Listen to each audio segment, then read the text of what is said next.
Adrienne Verrilli, and I'm the Director of Communications and Marketing at Planned Parenthood Shasta Pacific.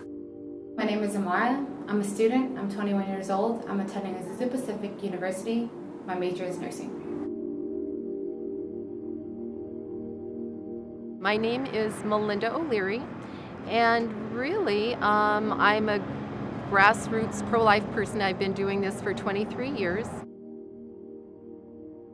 Emergency contraception has actually been around since the birth control pill was approved by the FDA more than 40 years ago. Emergency contraception is just that. It is contraception, and given in higher doses can prevent pregnancy up to 7 days after unprotected intercourse. Prevents implantation of a fertilized egg on the uterine lining. It is proven to be safe and very effective. If you are pregnant, it will not work. And that's a really important piece that people need to know. What I know about the Plan B pill is the age is now lifted and it's over the counter and anybody can buy it under the age of 18. I never expected the FDA to lift the ban on the Plan B pill because it is very dangerous and is filled with carcinogens that are harmful to the human body.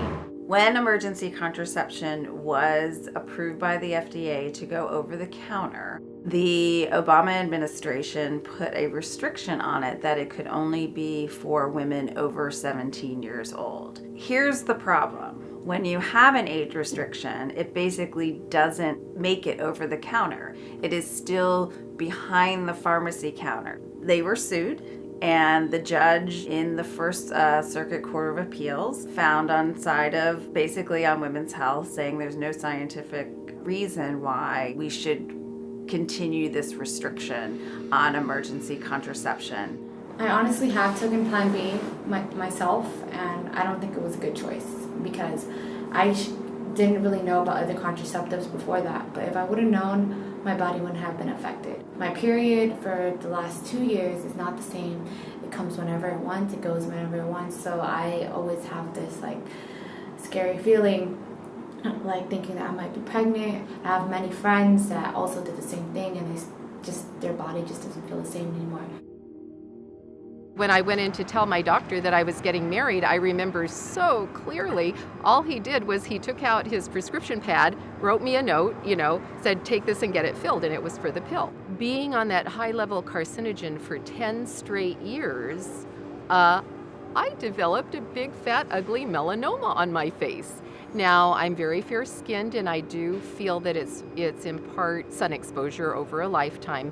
But I know also from what I know now being in the work that I do, like what we're dealing with out here, that I was putting into my body from the age of 23 to 33 a very high-level carcinogen that it makes sense that it would manifest at some point.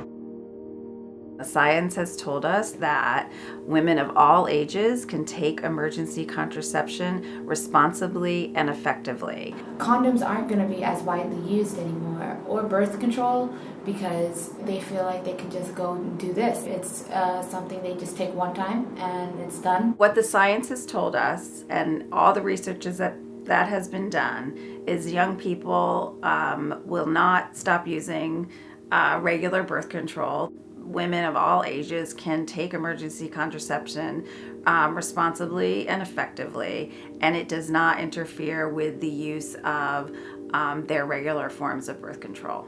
I think we can all collectively agree that preventing unintended pregnancies should be our main focus, and emergency contraception being available to women of all ages is a key piece of that puzzle.